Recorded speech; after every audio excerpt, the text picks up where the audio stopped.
As the United States commemorates Black History Month, I am honored to present an interview that I conducted with Dan Duster, great-grandson of Ida B. Wells-Barnett. I originally interviewed Dan on March 13, 2022, and on March 29, 2022, President Joe Biden signed the Emmett Till Anti-Lynching bill into law. The legislation, more than a century in the making, was named after the 14-year-old who was kidnapped, tortured, mutilated, and killed for the offense of whistling at a white woman in Mississippi. At the historic bill signing, a photo captured Dan, his sister, President Biden, Vice President Harris, and several congressmen, including Bobby Rush of Illinois and James Clyburn of South Carolina. Also in attendance were Senators Cory Booker of New Jersey and Senator Raphael Warnock, who is the pastor of the iconic Ebenezer Baptist Church, previously led by both Martin Luther King Jr. and his father. Dan's presence at the signing was apropos, as years earlier, his great-grandmother received national recognition as the leader of the anti-lynching crusade. She brought her campaign to the attention of then-President McKinley in 1898 in search of reform. And 125 years later, Mrs. Ida B. Wells-Barnett's great-grandson was a witness to history. I hope you enjoy our discussion. Thank you so much for joining us today. I am pleased to have Mr. Dan Duster, who's known as the Barrier Buster. He influences leaders across the nation by showing them how to set and achieve goals, communicate effectively, and realize their potential. Dan has helped community organizations, corporations, and schools to do strategic planning, team building, effective communication, DEI, anti-sexual harassment, and implement programs for leadership development and restorative justice. He has developed a powerful program called Metrics for Success. The acronym stands for these 7 elements: motivation, expectations, tracking, resilience, integrity, communication, and structure, to help leaders and their teams operate more efficiently. He is also a financial advisor.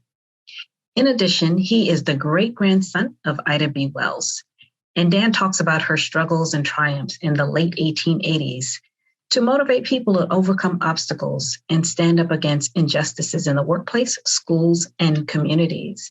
So with that, welcome, Mr. Dan Duster. Good afternoon, and thank you for having me. So I want to talk a little bit first about your financial advising, because of the fact that Heirloom and Legacy is a program that really tries to get people to think about what their overall goals are, and in particular, their end-of-life planning, and ensuring that there is something that they are leaving behind. I often tell people who say to me, I don't have an estate. And I say to them, everyone has an estate of some sort. And so I want to talk a little bit about just some basics of financial advising that you do with your clients to get them to the point where they feel, they may not have a lot, but what they have is relevant in terms of leaving a legacy and helping their descendants basically build wealth. I get a lot of attention and recognition for being the legacy of Ida B. Wells, which, again, I'm humbled by that, but also it's like, I had nothing to do with her.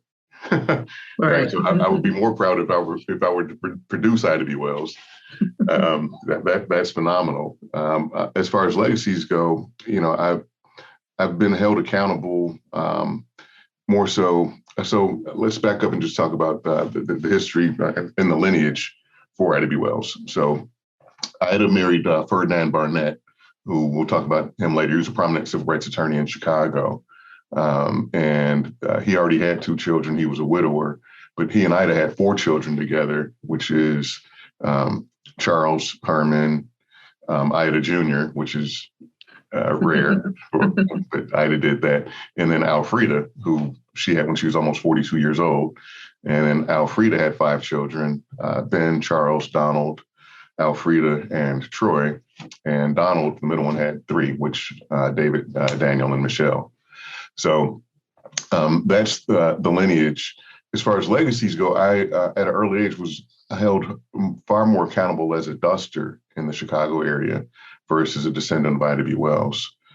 I'm saying that to say that, and my mom comes from a rich history on her side of some slaves who escaped slavery from Tennessee to Texas to start a farm community called Pelham, Texas.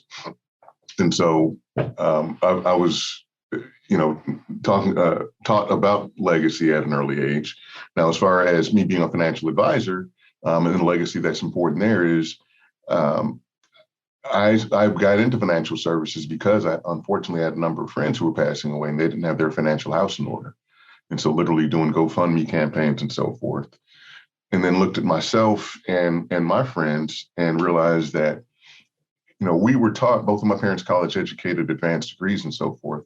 And we were taught, how to be responsible with money. So, pay off credit cards, don't get into debt and that sort of thing. But we weren't taught how to create wealth. And there's a big difference. Being responsible with money and creating wealth sounds similar, but there's a big difference. And so that's why I got into it. And that's my passion. Last year, on April 3rd, 2021, I looked at the calendar. I'm like, wow, that's 4, 3, 2, 1. Like, okay, what's a big, that sounds like a countdown. So if it's a countdown, what's a big goal I would count down towards? And I came up eventually with having at least $1 billion impact. And I said, if I can help 1,000 families have at least $1 million in retirement and or pass that on to the next generation, that's $1 billion. 1,000 times $1 million is $1 billion. So that's how I came up with it. And that's my mission. I really, really want to help people, especially people of color, be successful and be able to pass on a meaningful legacy, and especially financial legacy. So that's a very ambitious goal. And I'm sure that there are many families who would probably love to have your input and advice in terms of getting to that level.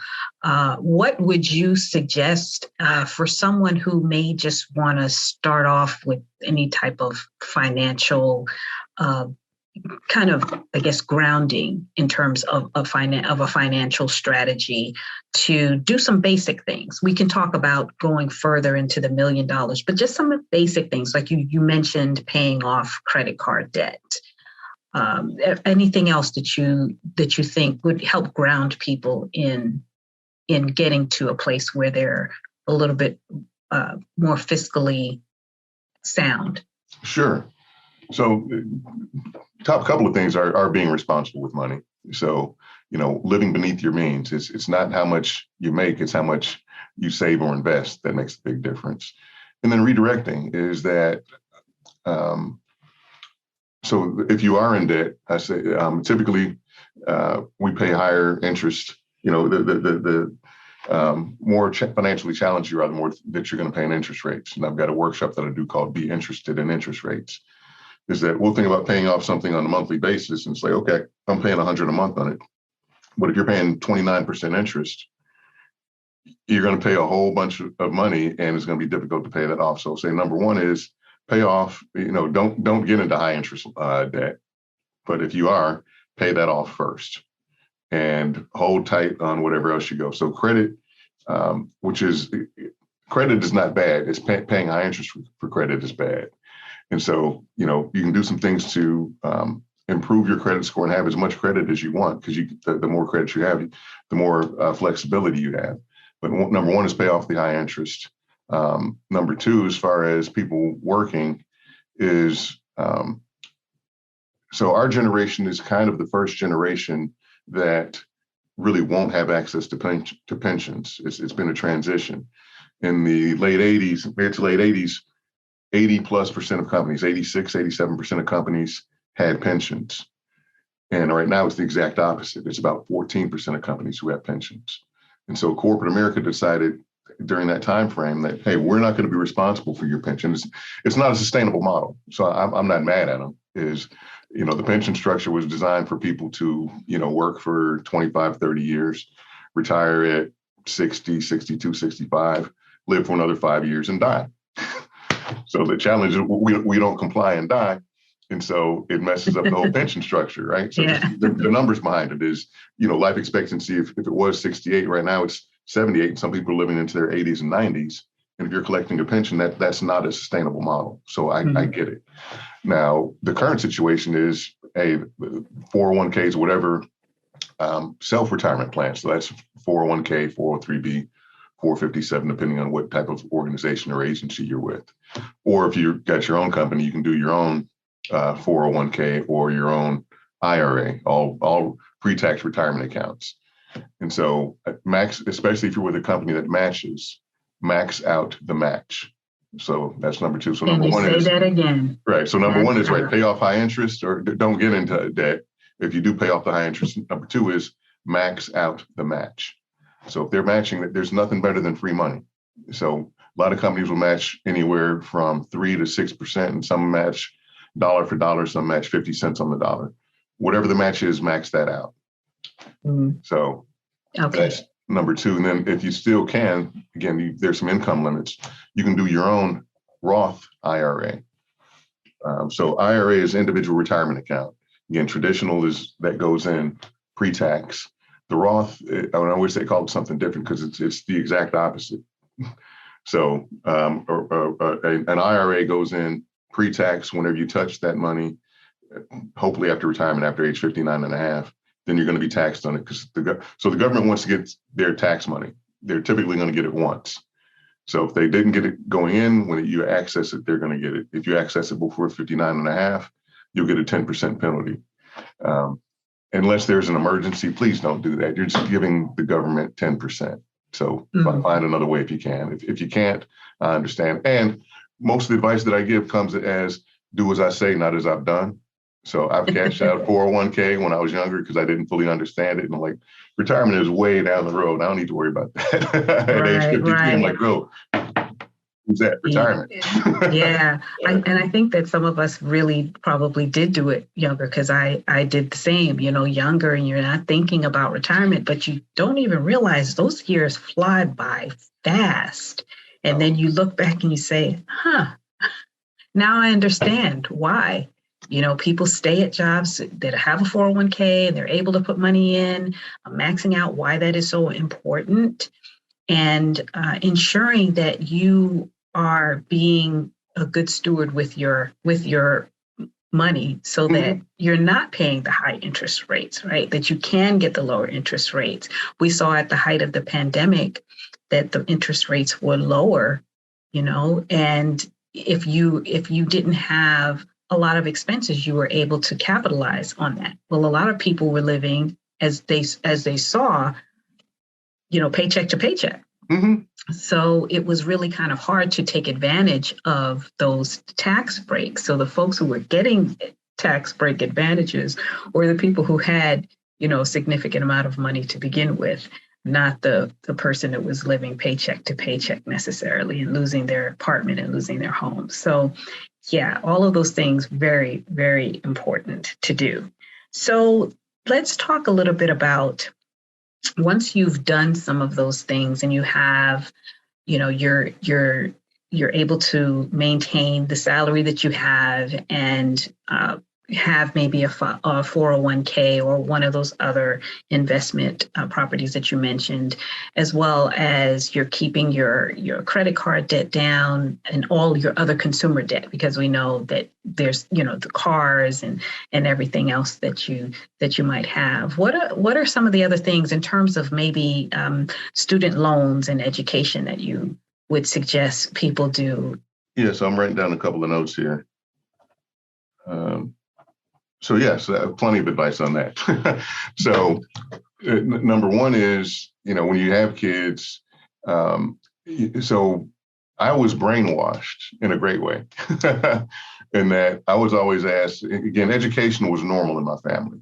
The point being is invest in education, and especially for people of color, right? This time frame is if you're getting great grades and or have some other ability, you can get scholarships.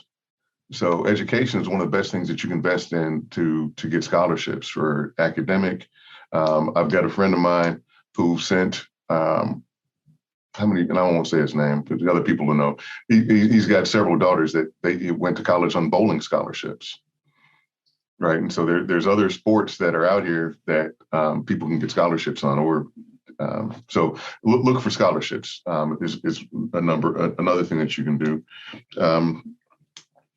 Another thing is 529 plans, which is an educational fund specifically for, or an investment fund specifically for education. So the benefit of that is you can invest in a 520. As the parent, I can put money aside for my child's 529 plan. The benefit is it grows tax-free on your federal taxes. So you can't deduct it on your federal taxes, but the growth on it is tax-free. Now, the states vary state for state as far as what you can do. In Illinois, you can deduct that contribution against your state taxes. So Illinois has relatively high state taxes. We're about almost 5%. So 4.92, 4.95% for our taxes. So for 10 grand, that's almost $500, right? And so all those little things add up. And this is what wealthy people do, is they look at the little things, whereas people, middle class and lower, tend not to look at it. It's like, okay, what can I afford on a monthly basis? And all of that adds up. So being able to look at those things, to, whatever you can do to help cut the costs for college and redirect funds. So part of your original question was, what can people do? Is, $15, $30 here and there every month adds up.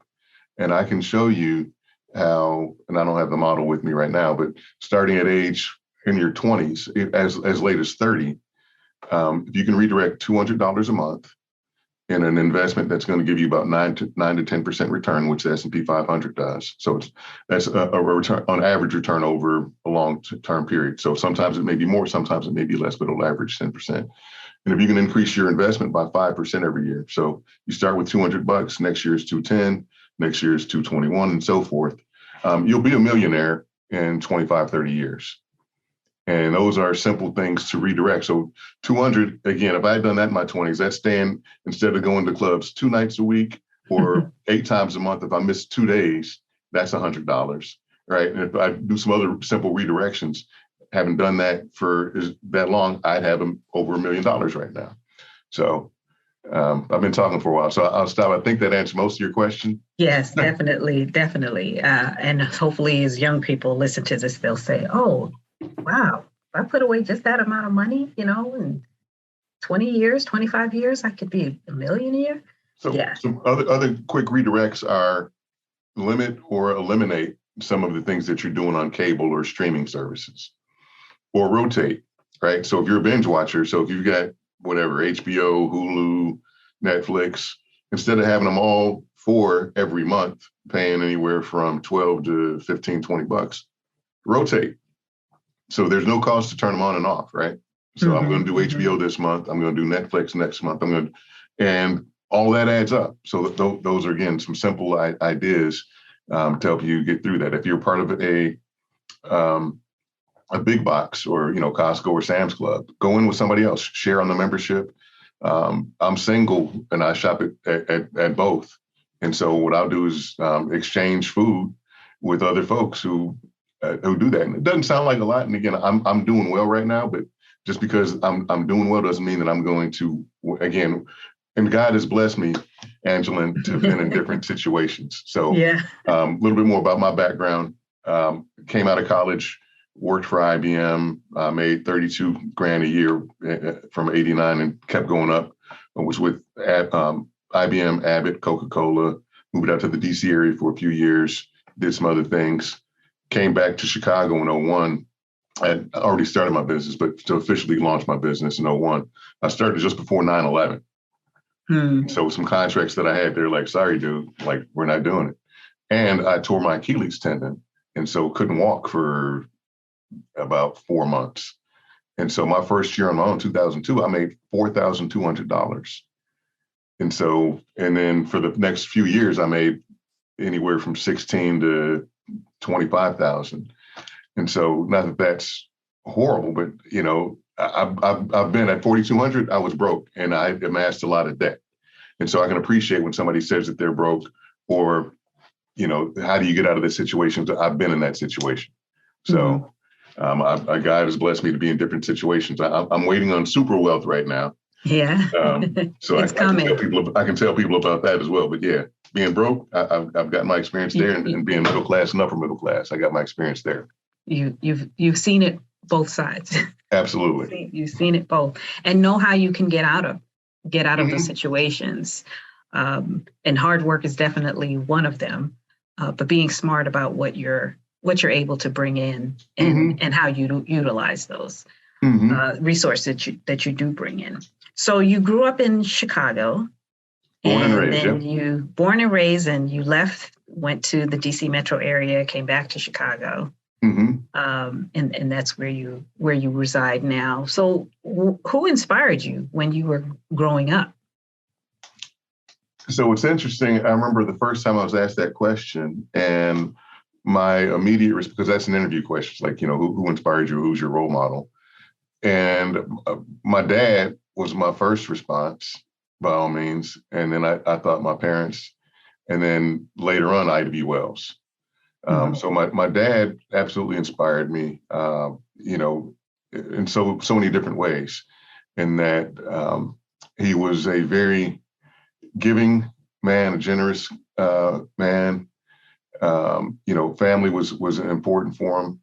If we wanted to do something, he'd rarely say no. He'd say, "We shall see," which was frustrating as a kid because you want a yes or no. And, come to find out, he's like, you understand that and I don't have kids, but, I'm 53. My father, he had me a little late. He had me when he was 36. So I was, just finishing high school when he was my age. And I think like, wow, I can't imagine doing all that he did for family at that age. Now, come to find out, to me, it's like, okay, he was generous, but he was generous to family, his immediate family, not to everybody. And so he was well respected by any and everybody, but I have a lot of friends in my social circle right now because I did what he did with any and everybody. Like, I was generous, and hey, if somebody needed help, that's what I do. So that's by far my biggest inspiration. My mom also, to a degree, learning about her family and that sort of thing. And then, like I said, of course, Ida B. Wells. So I can talk about that for 3 hours. So it's really interesting that you say your dad, because when people hear that you are the great grandson of the Ida B. Wells, or anyone who has a legacy of someone who came way before and who had an instrumental mark that they've made on our history, that's what people tend to gravitate to, right? And so that's why I wanted to ask you first about who you were, your work, and who your influences were. So I appreciate you saying that your dad was there, your parents, because they had their own lives, right, outside of whoever came before them. So you said later on, Ida B. Wells became like someone who inspired you. And was that like later on in college, later on as you started to hear more and more people talk a little bit more, your family talk a little bit more about her legacy? So yeah, a combination. So Ida told her children, like, hey, don't, so both as far as values go and as far as pressure goes, like, don't worry about being a descendant of Ida B. Wells, and don't leverage the Wells name for your benefit, right? So don't go around saying I'm the daughter. And you see this in different families and legacies today, is that people puff up because I'm this person's son or daughter or granddaughter or whatever. And so she did not want that. So that's definitely what my grandmother Alfreda, and a quick story on that. The reason I'm here is, so Ida's son Herman Barnett went to University of Illinois, Champaign, and was one of the founders of Alpha Phi Alpha fraternity. Another guy by the name of Ben Duster, who was from Indiana, went to U of I as well, and he was one of the founding members of Alpha Phi Alpha. And so Herman brought Ben back to Chicago to work with Ferdinand, his dad, Ida's husband. And Ben took a liking to Alfreda, who was his younger sister, which, especially in any frat guys know, you don't want your frat brother talking to your sister. So definitely not. Right. It did not go over well. But fortunately, Ben had the courage to do that. And so so their children, so they had 5 children, Ben, Charles, Donald. So Ben, Charles, and Donald also went to U of I. Ben and Charles also pledged Alpha Phi Alpha, which I didn't realize. And then I chose, so without knowing that history, I chose, because I was looking at different fraternities to join, I chose to pledge Alpha. And it wasn't until I pledged that I found out of that lineage and legacy.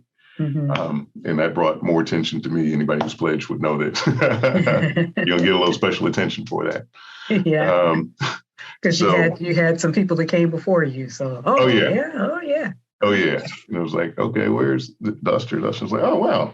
Who's this Duster that's one of the founding members? So that was interesting for me. And so going back to legacy and, when did I find out? So that was one thing I didn't know about that made me appreciate her legacy and the as well as the Duster legacy. But my dad was a very humble guy, and he, again, so talking about, responsibility or legacy, all 5 of those children went to Phillips, that they all graduated valedictorian or salutatorian, my dad and his siblings. And so being Black in Chicago, if your last name was Duster, we were related. And so, right. And so then their wives all were in education, right? And so that was one of the more common things for Black women to have access to, was being a teacher. And so then that further spread. It's like, oh man, so you're related to Miss Duster. It's like, okay, no, my mom, Miss Duster, works at Caldwell. This other one works at this other school. This other one works over here. And so then my cousins all went to, so Chicago has some more popular high schools, if you will, for Black folks. And so Whitney Young, where my sister went before I did, Julian, Harlan, and Kenwood. And so, again, people heard Duster and that there was recognition. So I was held to a higher standard as a Duster versus a descendant of Ida B. Wells because of name recognition. Mm-hmm. One of my favorite stories, which was not favorite at the time, is I was riding the wrong way down a major street in Chicago, Stony Island, where speed limit is 30, but cars go 50, 60 miles an hour. My parents knew about it, as did other neighborhood parents, before we got home, because Mrs. Russell saw us and called each and every parent. And so, again, it was the sense of community that on the block that I grew up in and the neighborhood I grew up, along with just the legacy of the Dusters that held me to a higher standard. So it wasn't until really, I'd say, college and after that I found out more about Ida B. Wells and appreciated it. Because again, she's, especially back then, it was not taught in the curriculum. So she had better name recognition than Chicago because the housing development was named after her. So people would know Ida B. Wells, but they didn't know what she did. And so they'd be like, oh yeah, Ida B. Wells, the one that rescued the slaves, right? Oh yeah, the one that invented. So yeah, name recognition, but not full knowledge of who she was. So I started to, she became more of my hero or shero.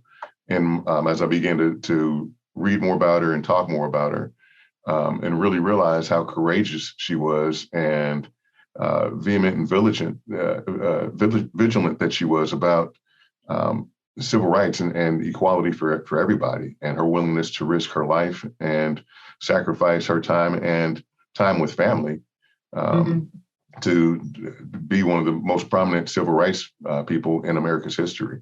So I know that was a long answer to the question, but again, it was it's not a simple answer. Right. No, and I appreciate the stories, because when you talk about you doing something, back in the day, you did something on the street and everyone was going to call your parent or ensure that you were disciplined for whatever you did. Man, I can't it's get not like nothing. Today. No, nothing at all. Not as long as folks know who you are. Yeah. Mm-hmm. So I could totally relate to that. So your great-grandmother was very involved with the anti-lynching movement. I think that's probably my first entree to knowing more about her. As I went to Howard University 1 year and learned probably more history in that year than I had in my previous years of being Sure. on the planet, of course, because you don't, as you mentioned, get the curriculum in school about, I mean, you hear about MLK, you hear about, you know about that, you know about Rosa Parks, but all the other heroes and sheroes of the civil rights movement, who we were before slavery, all of that we don't learn, right? And so learning about her anti-slavery, anti-lynching movement, and how she really got involved, and as you say, really a strong, passionate person. Her resilience, I think, is one thing that really stands out, is her willingness to do what she had to do to get the story out about her friends who were lynched, her having the newspaper. There's so many aspects about her. One of the main things is courage, and her fight for justice is that we live in a society right now where so the challenge, and again, when you say civil rights movement, it happened way before 54, and it goes, and I'm intentionally putting my hands beyond the screen. Right. It's still going on, right? Uh-huh. Is that she was truly one of the pioneers of the civil rights movement, going back to the 1880s, 1890s. She would speak her mind and accept the consequences, knowing that it was going to be detrimental for her. So one of the first things that she did as it relates to civil rights was, 70 years, and again, completely respect Rosa Parks. My frustration is our country's intention to limit the civil rights movement to that time frame. And I get it. It's like, if we want to be United States of America, land of the free, home of the brave, freedom and justice for all, then we don't want to talk about that dark history that includes lynching, which is the unlawful beating, killing, torturing of people, especially Black men. So her passion for civil rights, and just a couple of stories that people probably don't know, is that she was on a train in Tennessee in 1884. And my sister and I have done a little investigation. She may have gotten removed from a train before then. We think she did, or she did. It's why this incident was more prominent.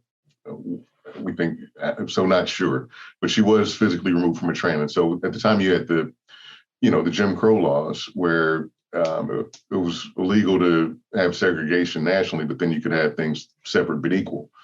And so she bought a first class ticket, or ladies' car ticket, which was equivalent to first class. And it had ridden on that train previously because it was legal, and then it became not illegal, but it was like, okay, well, you'll have to give your seat to go to the smoking car where the Black people are allowed. And she was like, nah, I've ridden here before, I'm riding now. And Ida was a very elegant, dignified woman, and a very fashionable woman as well. So at the time, she was probably, she was a short woman, so 5 foot, probably $105 at the time. And a conductor was like, look, you need to give up your seat, and put his hands on her to remove her. And she bit him and drew blood. And he was like, okay, Yikes. Right. So she was literally a literal and figurative fighter. So it took two other men, total of 3 men, to forcibly remove her from the train. And it was a fight. I mean, clothes torn, bruises, scratches. And when she was removed from the train, the other passengers cheered. And she was like, no, this isn't right, not just for me. So instead of going back against the conductor, she sued the railroad. Black woman, 1884, sued the railroad and won. It went to the higher courts. It took a couple of years. The higher courts later reversed the decision in 1887. So instead of winning $500, she had to pay $200 in court cost. But her vision to do those sorts of things was incredible. She was a school teacher in Memphis, 1889, and spoke out against the disparities because it was segregated. So she's like, here's the white schools, they've got adequate funding, proper class sizes, and the reasonable resources. And the Black schools are overcrowded, underfunded, and under-resourced. And so she wrote that in the paper freelance. So she didn't get fired, but the next semester the school did not renew her contract. So same thing. So that's what launched her into journalism. She had to find a job. And because she had done some writing and had a relationship with the people at the Memphis Free Speech, she negotiated to be the lead editor and co-owner. And during that time, being the editor and co-owner, I mean, right, that just didn't happen back then. So again, the older I get, the more I appreciate it, because it sounds incredible to a degree, but no, I mean that's literally incredible. And the racism, sexism back then was so much worse than it is right now. So we complain, and rightfully so, about the way things are right now, because there's still a lot of room for improvement. But back then, a Black person and a Black female, like, you're not supposed to write, and especially write about intelligent or controversial things. And she did. And so those are reasons that she's amazing to me. And that when her 3 friends were lynched in 1892 in Memphis, she wasn't there when it happened, but that's when she became America's first investigative journalism. Is that the short story on it is the 3 men were co-owners, along with probably about 10 other men, of a co-op of a grocery store, the People's Grocery Store, which was across the way from another grocery store that was owned by a racist white store owner. Bottom line, there was conflict, and some other racist white people came to destroy the People's Grocery. Black men defended themselves, ended up shooting one of the white men. Bottom line, a few days later, those 3 men, so they rounded up a lot of the Black men in town, put them in jail. A few days later, those 3 men were taken from their jail cell, Thomas Moss, Calvin McDowell, Will Stewart, and taken to a place down the way from a place called The Curve that I've been to, but it was a little bit further away than that, and beaten, tortured, and killed. And she was so close to Thomas Moss, she was godmother to his child and best friends with his wife. And when she got back, she, heard and read the stories, and they didn't say thugs, but essentially like, hey, these thugs were doing this. She's like, no, wait a minute. Like, these are completely upstanding men in the community. And if they're saying this about these men, what about some of these other things I've read about other Black men have been lynched? So she literally went and did interviews and investigated other lynchings, over 200 lynchings, and eventually published an article on that. And that's what, so a racist mob went and destroyed her printing press. Some people say fire. It's not necessarily a fire, but her printing press was destroyed, and she didn't return to the South for decades. Which, as we talk about legacy, you talk about a thriving business at the time that she had to literally walk away from.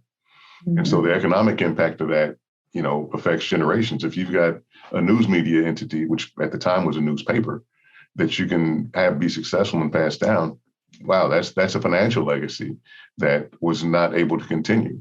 Right, so. Right. I think of the Tulsa race massacre and so many other communities where Black businesses were thriving, and because of whatever jealousy, the fact that white people did see these businesses thriving, and mm-hmm. they are destroyed, and that was their legacy, right?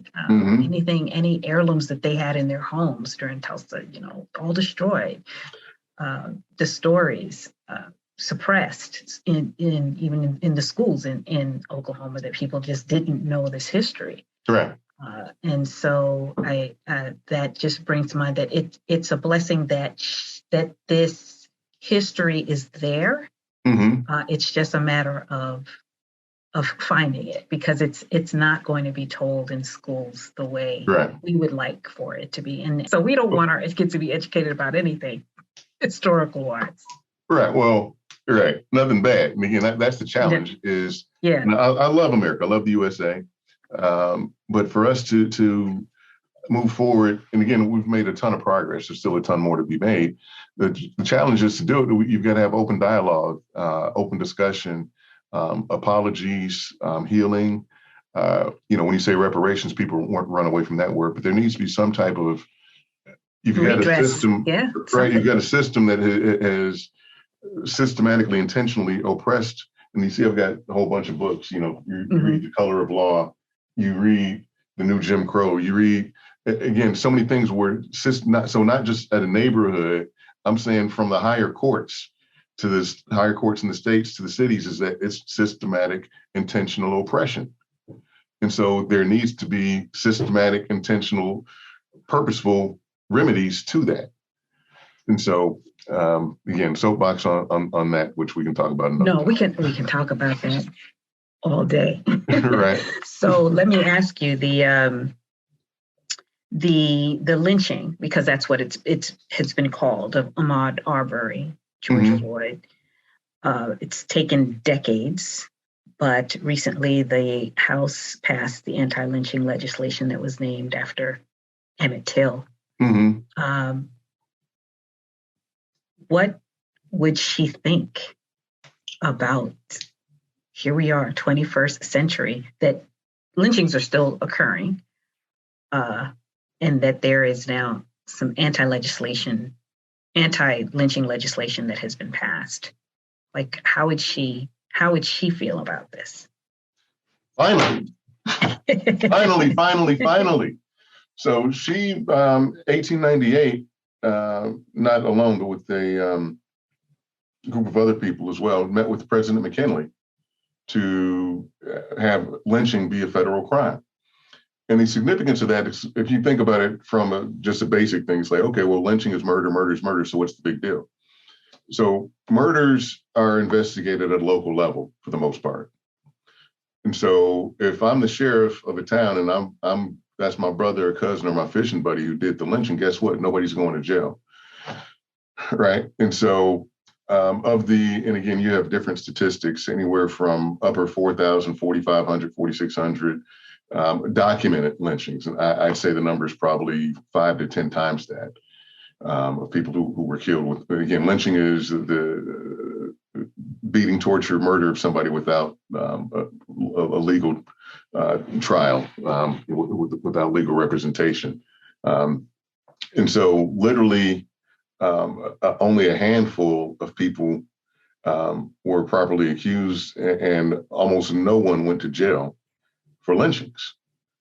And so, if you get making it a federal crime, you get federal resources to come in and investigate. And so with that, you're probably going to get consequences of jail time.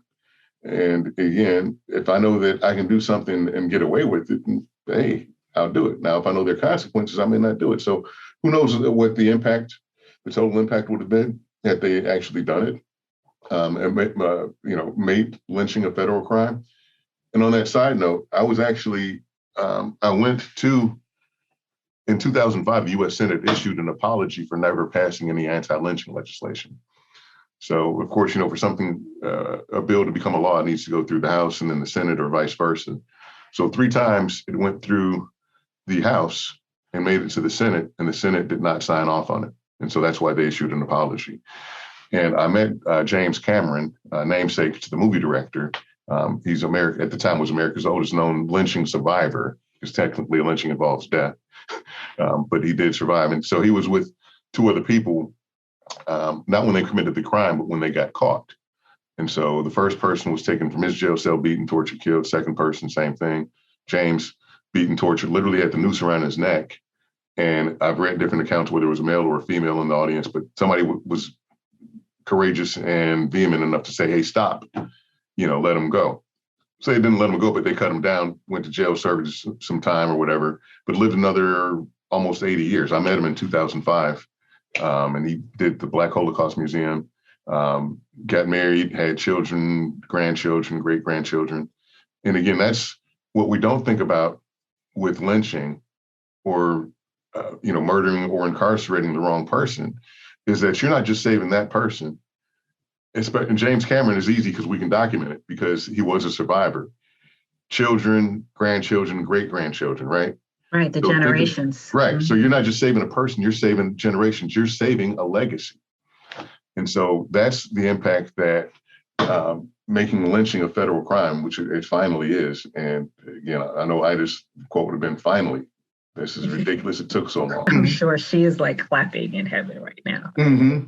So quick story, as it goes to legacy, and my friend Doria Johnson, who's the one who invited me to go along with her to U.S. Senate abolished in 2005. Her great-great-grandfather was lynched in Abbeville, South Carolina in 1919. This was during the right, because of what was happening in the country during that time frame. But he was a farmer, owner of land, 425 acres of land.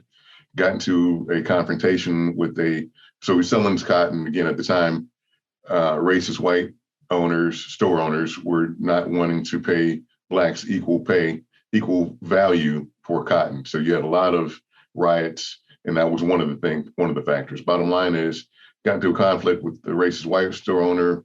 The guy hit him, he retaliated. So his name is Anthony Crawford. He was lynched. So this family was told, leave town by tomorrow morning, and otherwise we're going to kill all of y'all too. So that's 1919. The family has not had access to the property since. Wow. 420 plus acres of land that other people are on that should be the Crawford family should be the owner of that. Mm-hmm. So again, just going back to the impact of lynching being a federal crime and remedies for these such things that happen where businesses are destroyed or land is kicked off the land, and you're never, the rightful owners are never given their chance for ownership again. So there's a reparation education project that is looking at some of the descendant land issues. So that's an interesting story because I hadn't heard of that. So I really think that having you here to talk about the legacy of your great grandmother and the legacy of other people and the legacy of your father and your mother is really important because you're here now carrying on that legacy, right? Helping folks generate wealth and helping people and organizations really deal with these issues of diversity and equity. My immediate reaction was like, I'm disappointed with what I've contributed so far. Is that my expectations of myself are to do so much more than I've done, especially when you compare it to an Ida B. Wells or Martin Luther King or Malcolm X. And again, not that, we should compare ourselves to other, but part of it is natural, is that I've wanted to contribute so much more. I feel like I've talked to tens of thousands of people cumulatively. And I'd like to continue to do that. So the legacy I want to leave is the financial component is having people, and again, going back to my mission, is that I intentionally, my original goal was because the average advisor can reasonably handle about 300 to 400 clients or families. And so I intentionally tripled it because I was like, if I tripled it, I was like, I can do 300 on my own, right? Maybe 400, maybe even 500. I was like, but now let's do something that I can't do. So God has to be involved. Mm-hmm. Right. God has to be involved anyway, but for that's beyond my capacity. And so since then I've actually went 10 times that. So I say 10 billion, but a billion is a lot easier to say and remember. So we'll go with billion. And again, that's still triple my original goal. So literally to be able to impact at least 1,000 families, to help them create the legacy that they want. And, in talking with you, there's, I said the $1 billion mission, but I'm also going to do a website called Make Your Legacy Matter. .com. So you heard it here first, and you were influential in that, Angela. Okay. And I was like, okay, I want to give folks a website. Some of the ones that I wanted were already taken. But makeyourlegacymatter.com is, a lot of people think of legacy as, again, financial or, kids and what did you leave? But it's like, how did you leave this world better? And so some of the things that I've done and what warms my heart, and I just had a friend, a white female from Canada who was a facilitator. And years ago, she shared with us that she felt like, so I'll confess my ignorance, because I think more people need to do that in order for us to grow, is that, especially mostly through my 20s, white people get along and y'all don't have problems, right? If you're white, hey, life is much better just because. And some aspects of it may be, but that's not true. And so she said, as a Canadian, she felt like an immigrant, and an immigrant in the negative sense of the term, for America, because America can be welcoming to some and not welcoming to others, right? Yes, so, very right. true. And so I just never would have imagined that a white woman from Canada would feel that she's not accepted in America, in the U.S. And so I periodically reach out to her just to say hello. And sometimes she would respond, sometimes she wouldn't. I would not take offense. But literally last month, she got my permission, asked for my permission to publish, in essence, that story, which I didn't realize that she noticed that's what I was doing and that I was intentional about it. But she was like, Dan will reach out to me. Sometimes I would get back to him, sometimes I wouldn't. But it made me feel comfortable, made me feel that he cared. And so that's a big part of my legacy, is that I've got a sincere interest in making the world a better place, and not only helping people achieve their best, but to enjoy life, embrace themselves, love themselves, and be able to love others. I firmly believe that, if we love ourselves, that most of the problems that we have in society would go away. Is that people who love themselves don't hurt other people, right? Yes, yeah, most definitely. I really think that your great-grandmother would be very proud of what you have done. You didn't have to totally change the world, but you're doing your part. You're definitely doing your part. Thank you. I sincerely appreciate that. Thank you, Angela. And I really thank you for joining me today. This has been just an amazing conversation, from finances to legacy. We've covered a lot of ground here. So I appreciate it. And thank you for joining me. Certainly. Thank you for having me. And anybody interested in reaching out, I'm on LinkedIn. If you Google or Bing me or whatever, I'm pretty easy to find. I'm relaunching my website, danduster.com. I've got to get it. So financial industry is restrictive about that. So I've got to get it compliance approved. Okay. But hopefully by the airing of this, it will be up and running. So okay. danduster.com. Correct. And the website that you're working on now is makeyourlegacymatter.com. Correct. And you are on LinkedIn as I'm on Duster? LinkedIn. So like I said, if those aren't up, I'm on LinkedIn. Just Dan Duster, and feel free to reach out. Okay. Well, thank you so much.